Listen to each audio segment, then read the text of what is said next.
Liderança de sucesso. Mais uma vez aqui estamos para estudarmos o livro de Neemias. Começamos aí capítulo 1, capítulo 2, já estudamos, e nós vamos hoje para o capítulo 3, fazemos o resumo do capítulo 3, como eu havia prometido no último vídeo, e vamos iniciar os primeiros versículos do capítulo de número 4.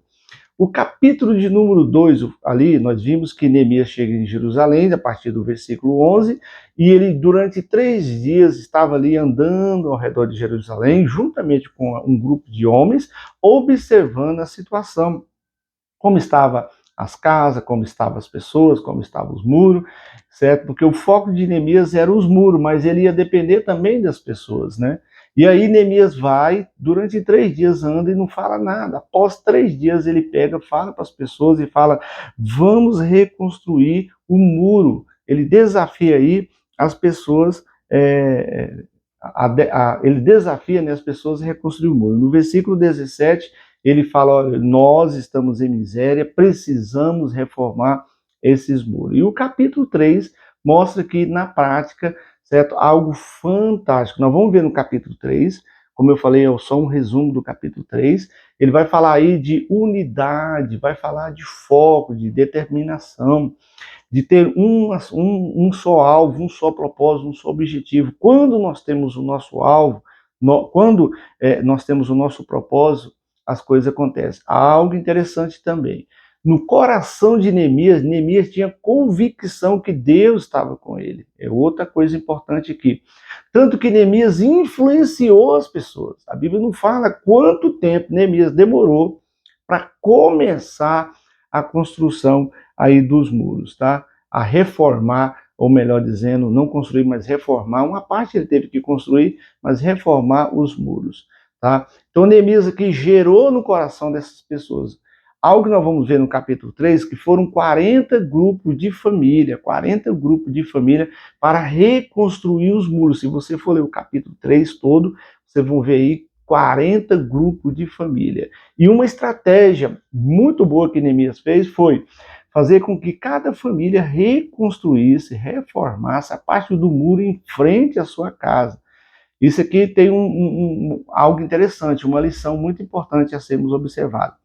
Se você quer que as pessoas trabalhem para você, juntamente com você, você tem que mostrar algo que seja benéfico para ela também. Por exemplo, Neemias chama as pessoas para reconstruir os muros, dizendo para eles, vocês vão construir em frente à sua casa, proteção para a sua família, proteção para os seus filhos, vocês vão passar a ter. Porque muros caídos, portas destruídas, o acesso era fácil demais para os inimigos entrar. Então, Neemias aqui coloca na mente do povo isso, cada um reconstrói aí em frente à sua casa. E o povo passou a ter ânimo, disposição e vontade. Tá? Então, nós vamos ver aqui no capítulo 3, das 12 portas, 10 portas são mencionadas. 2 portas são mencionadas depois no capítulo 12, versículo 39. Quais são essas 10 portas? A primeira porta está aí no versículo de número 1, é a porta das ovelhas, tá? É por onde entravam as ovelhas que iam ser sacrificadas. Eu falei isso aqui, acho que na pregação passada, que foi por onde Jesus entrou quando ele entrou em Jerusalém para ser crucificado. Ele entra no domingo ali, por essa porta, quando é na sexta-feira, ele foi crucificado. Então é por onde entravam os cordeiros, por onde entravam ali os animais que iam ser sacrificados. A segunda porta está no versículo número 3, é a chamada porta do peixe, tá? Quando lá em Mateus capítulo 4, versículo 18, Jesus chama Pedro, juntamente ali com seu irmão, falou para ele, olha, ele estava pescando, né? E Jesus fala, eu vou fazer vocês agora pescadores de alma, vocês não vão ser mais pescadores de peixe, né? E um local que Pedro ficava era justamente em frente a essa porta, porque era onde comercializava os peixes, tá? No versículo 6, nós temos aí a terceira porta, a porta velha, no versículo 6. Essa porta velha, ela simboliza quando, lá em 2 Coríntios, Paulo diz no capítulo 5, versículo 17, as coisas velhas ficou para trás e a escritura se fez novo. Era onde eram colocadas as coisas velhas ali, para as pessoas desfazer. Simboliza o quê? Retirar aquilo que não pertence a você. Tá? Nós vamos ver mais uma outra porta aí mais à frente que fala sobre isso também. A quarta porta era a porta do vale, tá? A porta do vale, certo? Lá no capítulo 23 de Salmos, versículo 4, ainda que eu ande pelo vale da sombra da morte. A porta do vale era uma porta onde moravam muitas pessoas que estavam em desespero, pessoas que estavam em grande dificuldade, certo? Normalmente, quando eles entravam em Jerusalém, eles entravam também por essa porta. A quinta porta, no versículo 14, a porta do monturo, tá? Essa porta simboliza o quê? Era a porta onde guardava-se os lixos, vamos dizer assim, aonde eles colocavam ali para retirar o lixo de dentro de Jerusalém. E essa porta estava precisando ser reformada. Significa o quê? De nós tirarmos toda a velha natureza, fazer crucificar, fazer morrer toda a velha natureza. Depois vem, agora eu vou resumir, a sexta porta, no versículo 15, a porta da fonte, quando Jesus aí lá em João 7,37 diz, se alguém tem sede, venha a mim e beba. Jesus está falando que ele é a fonte de água viva. No versículo 26, a sétima porta, a porta das águas. No versículo 28, a porta dos cavalos. No versículo 29, a porta oriental. No versículo 31, a porta da guarda. E lá no capítulo 12, versículo 39, temos duas portas. A porta de Efraim e a porta do gado. Então nós estamos vendo aí a reforma das portas, tá bom?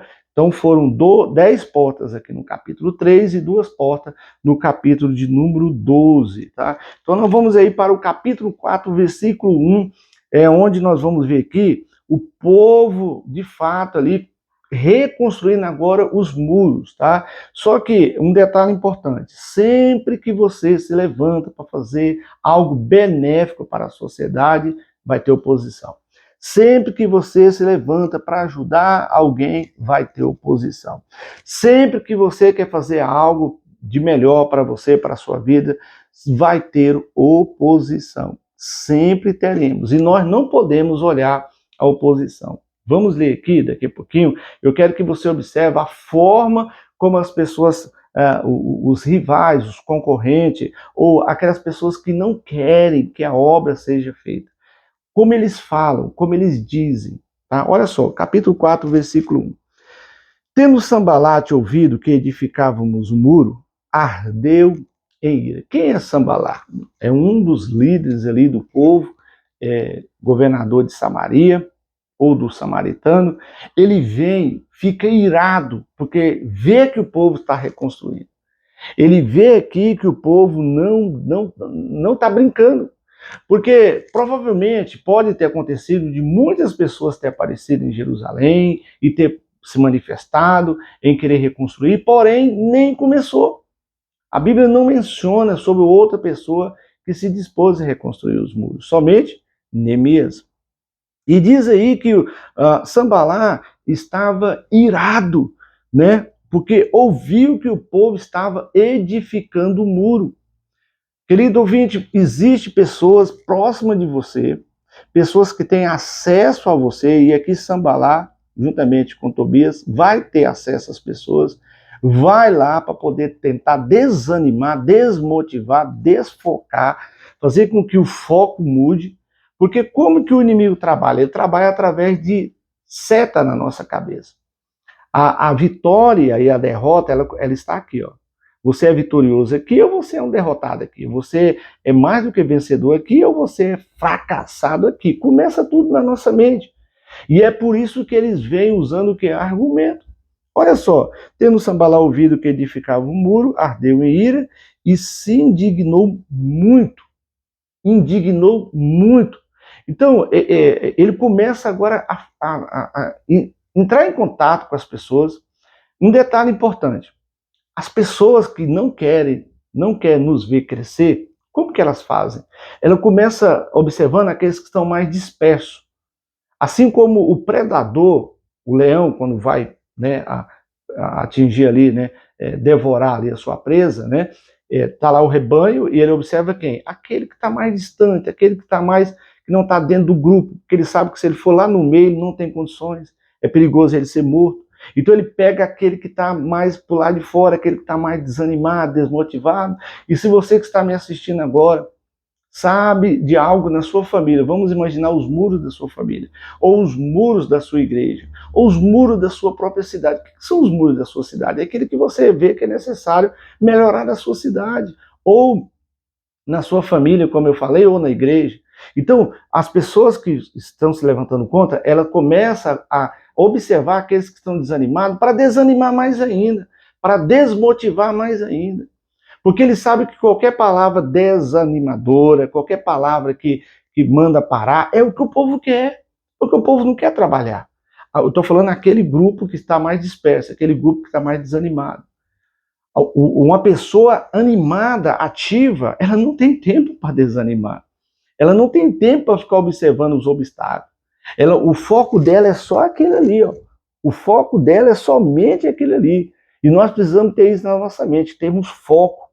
E aí, diz aí no versículo 1, que ele escarneceu do povo. O que é escarnecer? Zombar. Quem vocês estão achando que são?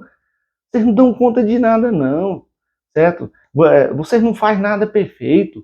É um povinho, porque eram 141, 142 anos aí de história de fracasso, de derrota. 142 anos, o povo sempre ali em opróbrio. O grupo do samaritano tinha a sua proteção, certo? Tinha os seus muros para poder proteger. Porém, aqui, os judeus não, e é assim que Sambalá chega zombando do povo. Versículo 2: Então falou na presença de seus irmãos e do exército de Samaria e disse. Então, Sambalá, diante do exército do samaritano, que faz esses fracos judeus? O que esses fracassados aí estão achando que vão fazer? Muitas vezes tem pessoas que pensam assim, que a igreja dela é a pior da cidade, é a pior do bairro. Tem pessoa que tem vergonha de levar um convidado na igreja onde ela congrega, porque na cabeça dela é uma igreja fracassada.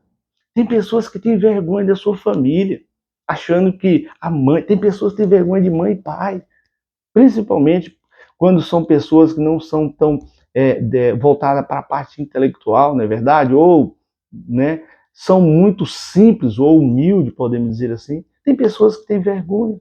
E olha só o que ele diz aqui. O Sambalá dizem para o samaritano, né? Que faz esses fracos judeus? Primeiramente, ele está fazendo uma pergunta para os seus soldados. O que esse povo está achando que são? Olha só, fracassado. O que Sambalá estava fazendo? Gerando na mente dos seus soldados que o povo lá era um povo fracassado. Continuando. Permite-lhe isso. Como vai permitir isso, né? Ele está falando aí, ó, permite-se-lhes isso. Como é que nós podemos aceitar? Esse povo está fazendo uma coisa errada, eles vão fazer coisa que não presta, eles vão fazer um muro. Presta atenção, daqui a pouquinho ele vai falar sobre isso. Até uma raposa correr por cima aí é perigoso derrubar esse muro, né? E ele diz aí, sacrificarão, certo? Eles estão sacrificando, certo? O que mais? Darão cabo da obra num só dia? Esses fracassados não vão chegar a lugar nenhum. E é interessante que ele está aqui fazendo uma pergunta. Será que nenhum dia vai dar conta de reconstruir os muros? Por que ele falou isso? Porque ele viu que o povo estava animado. O povo estava disposto, o povo estava focado. Tá? Só que tem algo interessante. Ele não vai ver ninguém disperso. Porque Neemias gerou no coração do povo 40 grupos, como eu falei aí no início dessa mensagem. Então, nós podemos ver o quê? Que Deus era com Neemias. Deus era com esse povo. Mas por que Deus era com esse povo? Voltando no capítulo 1. Durante 4 meses, Neemias orou e jejuou. Resposta de oração, resposta de jejum. Neemias foi para Jerusalém debaixo da autorização do seu rei ou do seu líder, certo? Neemias tinha tudo para poder reconstruir os muros, tudo que ele necessitava, tudo que ele precisava, ele tinha em mãos. Aí o versículo diz assim o seguinte, o versículo de número 2 continua falando. Renascerão acaso dos montões de pó as pedras que foram queimadas? Então, aqui o Sambalá, melhor dizendo, não Neemias, né, ia falar Neemias, mas Sambalá está dizendo o seguinte, será se por acaso desses destroços aí pode sair alguma coisa que presta? Olha a forma, olha o argumento que ele está usando aqui. Voltando ao que eu estou dizendo, Sambalá representa Satanás, o demônio. Sambalá representa aquelas pessoas que não querem nos ver crescer. Não, para com isso. Amado, quantas pessoas já me desanimaram, me desmotivaram a não gravar vídeo? Quantas? Eu mesmo, várias vezes, já pensei em parar. Falei, não, vou parar com esse negócio, eu vou só pregar para as ovelhas que eu pastoreio mesmo, vou ficar quietinho, não vou gastar tempo. Para vocês terem uma ideia, muitas vezes esses vídeos que a gente grava aqui, a gente gasta horas preparando, estudando, pesquisando. Por exemplo, essas portas é algo que normalmente a gente quase não estuda. Eu demorei umas 2, 3 horas preparando. Então, a gente recebe o quê? Muitas pessoas falando, para com isso, você está perdendo tempo. Mas o nosso foco de nós aqui, que estamos sempre nas redes sociais, trazendo palavra de Deus para você, é que você não venha desanimar, mas que você venha ser motivado. Aí ele diz aí o seguinte, renascerão acaso dos montões de pó as pedras que foram queimadas? Será que tem como pegar essas pedras? Olha, não tem como fazer mais nada. Ele estava tentando colocar na cabeça do povo, ponto final, acabou. Não tem como fazer mais nada. Versículo 3. Estava com ele Tobias, o amonita, e disse, agora vem Tobias dizendo, ainda que edifiquem, vindo uma raposa derribará o seu muro de pedra. Ele está zombando aqui Tobias, dizendo que se uma raposa correr por cima do muro, vai derrubar o muro, porque não tem solução. Sabe o que significa isso? É quando nós estamos aí labutando, pelejando, tentando ajudar uma pessoa que está fraca na fé a ficar firme, e aí vem as pessoas falando, não adianta não, para com isso, larga a mão dessa pessoa, essa pessoa não tem solução não. Fulano já tentou, Beltrano já tentou, e não adianta não, para. É isso que Tobias está falando para o povo. Versículo 4. Agora, Neemias vai fazer uma oração. Olha a forma como Neemias ele age contra os inimigos. Ele não fala nada diretamente para o povo, ele fala para quem? Para Deus. E é isso que nós devemos aprender. Quando começarmos a ouvir o que as pessoas estão falando, nós não vamos observar ela, vamos falar para Deus. Olha só o que Neemias faz. Ouve ao nosso Deus, pois estamos sendo desprezados. Caia o seu opróbrio sobre a cabeça deles. Essa vergonha, esse desprezo que eles estão fazendo aí de nós, eles estão escarnecendo de nós, que isso caia sobre a cabeça deles. Tudo aquilo que eles estão lançando sobre nós, que volte para ele. E faz que seja um despojo numa terra de cativeiro. Que eles sejam envergonhados. Nós líderes, eu estou aqui pregando para a maioria de vocês que estão me assistindo, são líderes, nós temos que pensar o seguinte, temos que sempre guardar e proteger os nossos. E nós, a maior arma que nós temos são duas armas, a oração e a palavra. A oração e a palavra. A oração é uma arma de defesa. Nós fomos observar as armaduras de Deus, nós temos ali uma arma de ataque é a palavra de Deus, as outras armas, a arma de defesa. A oração é uma arma poderosa que nós temos. E juntamente com ela, a palavra de Deus. Versículo de número 5. Não lhes encubras a iniquidade. Neemias está falando assim, olha, observa o pecado, a iniquidade, certo? A forma, a maldade como eles estão fazendo, certo? E não se risque de diante de ti o seu pecado. Senhor, olha o que eles estão fazendo. Essa prática, a palavra iniquidade significa maldade, pecado maldoso. É um pecado que não danifica somente a si, mas danifica o próximo. E é isso aqui que os inimigos, Sambalá e Tobias, estavam fazendo.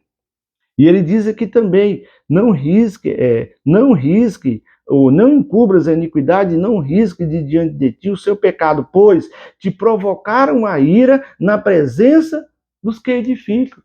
Eles estão tentando desanimar, desmotivar aqueles que estão trabalhando. Próximo vídeo nós vamos ver qual foi a resposta, o que foi que aconteceu. Versículo 6, aí nós vamos ver em diante o que foi que aconteceu com o povo. Então nós vimos aqui na aula de hoje, no estudo de hoje, que as 10 portas foram reconstruídas, reformadas, cada porta tem um significado. Vimos aqui foco, determinação, vimos unidade, vimos aqui cada um protegendo também ali a sua parte, tá? E nós vamos ver também que, mesmo trabalhando, vem os inimigos, capítulo 4, vem as pessoas para nos desmotivar, tentar nos desanimar. E qual foi a arma que Neemias usou? Para que aquilo que os inimigos, Sanbalá e Tobias estavam falando não atingisse a mente dele, não atingisse a mente das pessoas, qual foi? Oração. E é isso que eu e você precisamos fazer. Cobrir a nossa família com oração, cobrir os nossos liderados com oração. Amém? Deus abençoe sua vida, fique com Deus, até o próximo estudo aí, capítulo 4, versículo 6. E vamos até o capítulo 6 aí, quando finalmente eles terminam a reconstrução do muro. Temos vários vídeos ainda pela frente. Se esse vídeo tem sido bênção para você, compartilhe, dê um joinha, comente aí, e Deus abençoe sua vida, fique com Deus, até o próximo vídeo. Alguém me perguntou por que eu sempre faço isso aqui, certo? Isso aqui é uma continência espiritual, né? Nós somos soldados de Cristo, né? Então, soldado cumprimenta assim, então Deus abençoe a vida de vocês. Fique com Deus.